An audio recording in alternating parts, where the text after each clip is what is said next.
Thanks a lot, man. Good evening, everyone. Well, as Jesse introduced me, I'm Dave Vogt from Ludicrous Ones. He pretty well summed it up. So the philosophy of kind of reimagining new life into classic game designs kind of walks us right into this tonight. And I'm titling this Maximizing Fun and Playability Across Platforms. So what we do is taking a lot of these older and viable designs, making them work in today's technology, like including various input devices, distribution methods, and such. So I'm going to try and pop over and include some screenshots.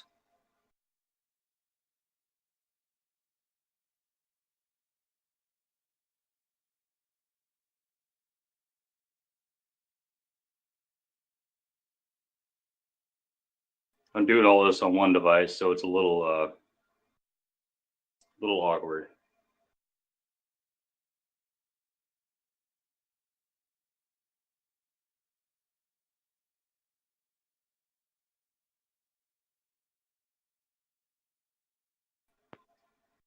Excellent. Okay. So this is Bug Attack, and that's what I'm going to be using for the example tonight. In fact, if you want to, when this is over with, you can pop over and play the free web version. You can try in both your PC and mobile browsers, and that'll give you a hands-on example of this whole thing. So, Bug Attack. It's partially inspired by like Missile Command, your early 80s stuff, and also partially inspired by the idea of ants making their way into your kitchen from seemingly everywhere, and that tense, desperate feeling that comes with. The object of the game is to directly click on them to kill them, and at various point intervals you get power-ups such as bombs and a repair kit to restore your health. It's really simple, really to the point. However simple it is it something we can bring to players elsewhere, and does it hold up? Short answer, yes. Long answer, not everywhere.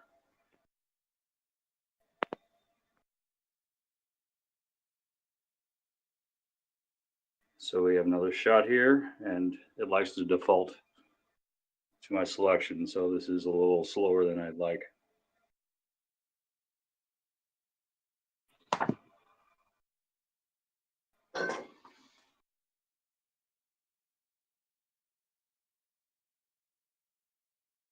Yeah, I'm using the phone, so unfortunately, don't have a lot of real estate to work with here. So that's an example of the game running. Is actually during the last contest. So in terms of mobile, this is bringing the game over to that platform.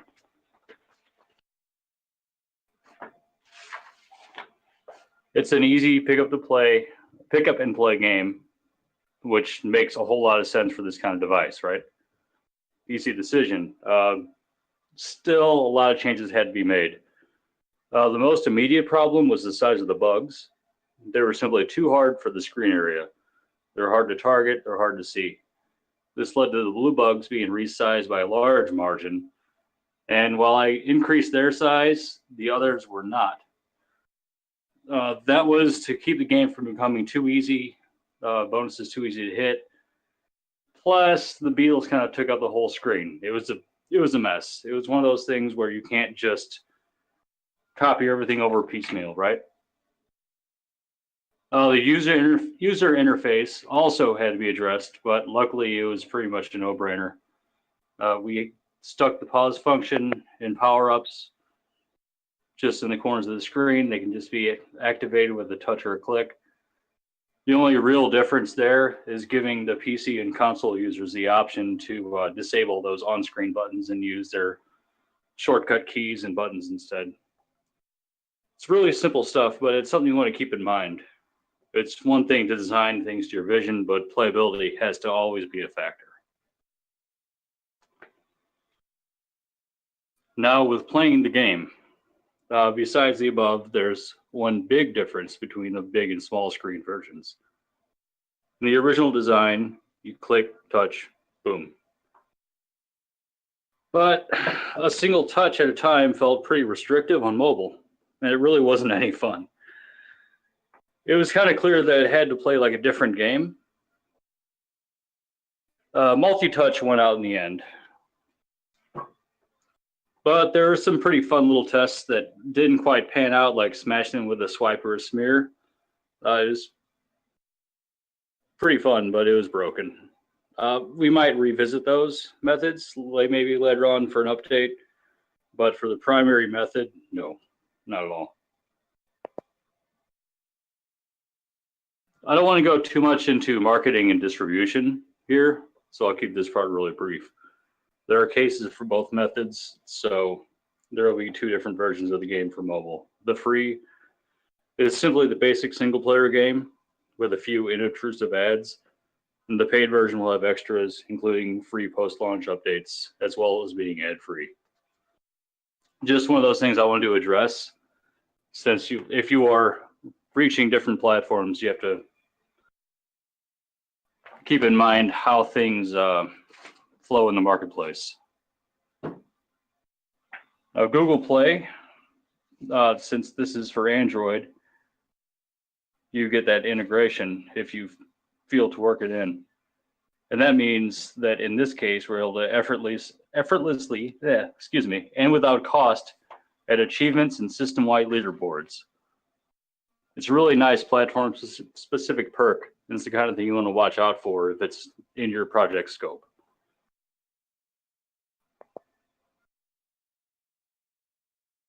Now, onto the big screen.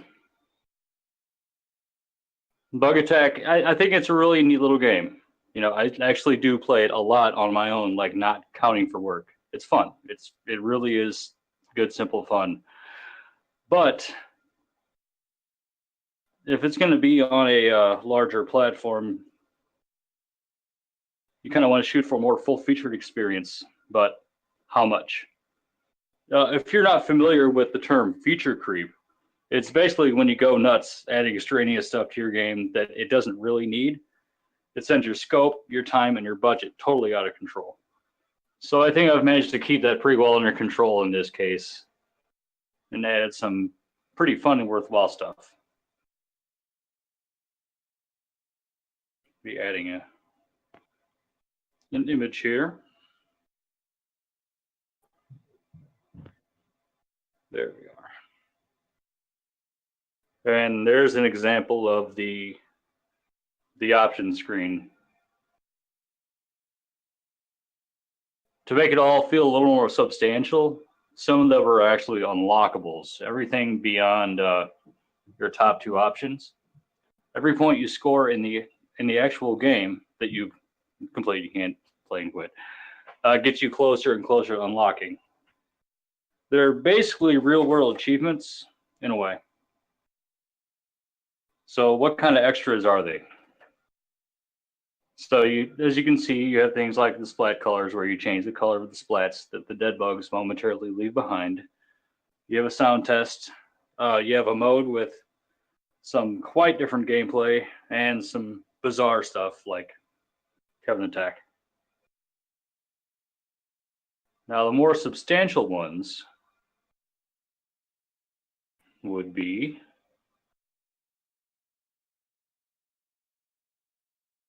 let's start with this one.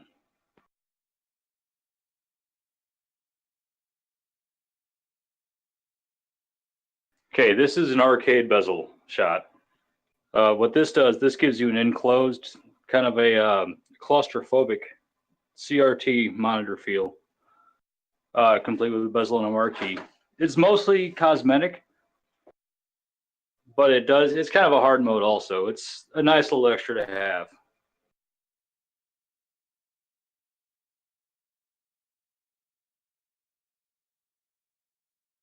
And that'll bring us to my favorite thing that separates the mobile and the PC. And this is two-player mode. That's kind of the biggest advantage of a big screen for me, is to have local multiplayer. So after a lot of experimentation and deliberation, I came up with this. By plugging in the standard Xbox style gamepad, you can access 2-player mode. Player 1 plays as he normally would, but player 2 takes control of a building mounted turret, which makes 0 sense, but it's a game. Just have fun.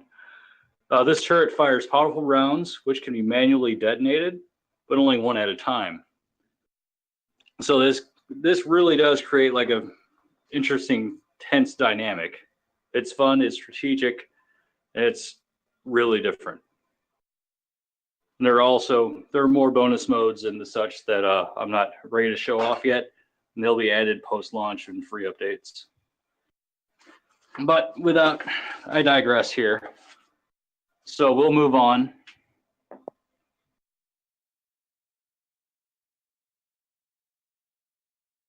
to the last major platform.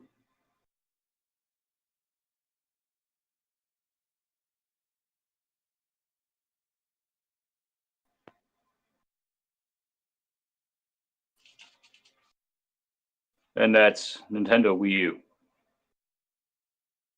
So being a home console with a touchscreen and a stylus, plus Wii remotes with pointer functionality, it was a pretty simple matter to bring over the base game. Just makes a whole lot of sense to me. Still, there's a lot more that can be done with it. The elephant in the room for me was multiplayer. I'm still working on it. It's very much a work in progress. But you have a machine that can support 5 players, like, with no effort. That gives us a lot of freedom of play, and I want to pass that freedom on to players. So it's kind of looking like a party mode right now. Like, this is honestly an iterative work right now. And it's one of those things that you want to kind of play by ear and really consider when you're going to different platforms. So, like, kind of ask yourself, how would you handle it? It's definitely worth thinking about. So the other primary change to this version, beyond a bit of a party mode, 5 players, and really taking advantage of those mechanics of the system, would be Miiverse, which is Nintendo's integrated social network. In Bug Attack's case, it's just a matter of swapping out the Twitter share feature with a Miiverse one. Simple, but it's a really engaging, fun experience for users.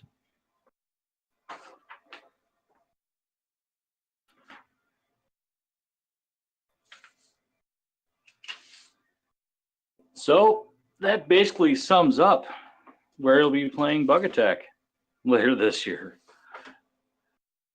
I think it's fun, and it's a bit of a different experience anywhere you play it. So kind of the question you might be wondering is, why am I limiting to those?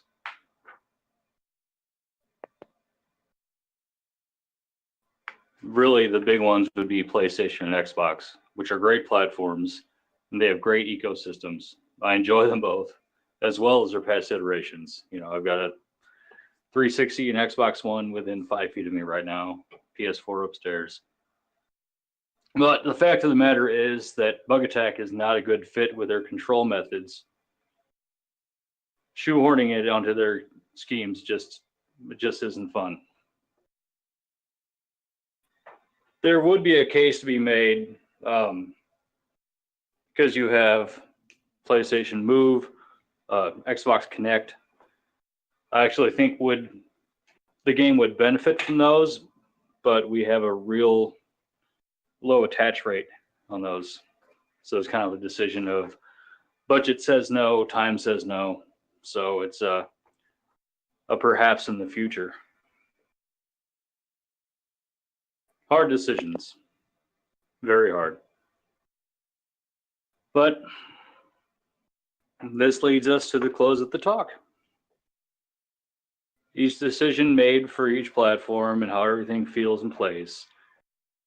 And each one of those decisions is made with fun in mind. At the end of the day, that's an important, if not the most important core value of our job. It's fun. If something isn't fun, or it could be more fun, we make it better. If it doesn't work, sometimes it's better to check your pride and profit at the door and just get rid of it. So I hope you've gained some insight and appreciation of what goes into bringing a game across platforms. I also hope you had fun with my awkward and stilted performance. Thanks a lot for hanging out tonight. I'm going to include a URL so you can play the free version of Bug Attack. Like I said before, try it out on both your PC and mobile device if you can. I'll give you kind of a real world example of how this philosophy works out. Thanks a lot for your time, and good night.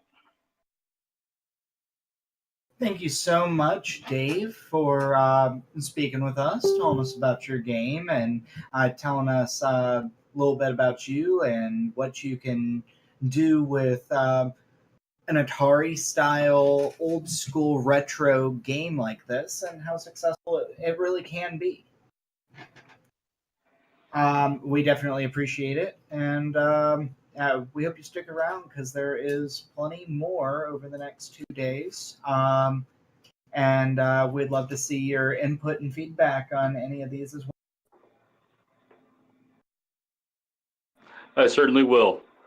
I'm afraid you're cutting out now. But yeah, thank you so much for having me, and thank you everyone who stuck around. Awesome. Thank you so much again, Dave. Have a great one. You too. Thanks, everyone.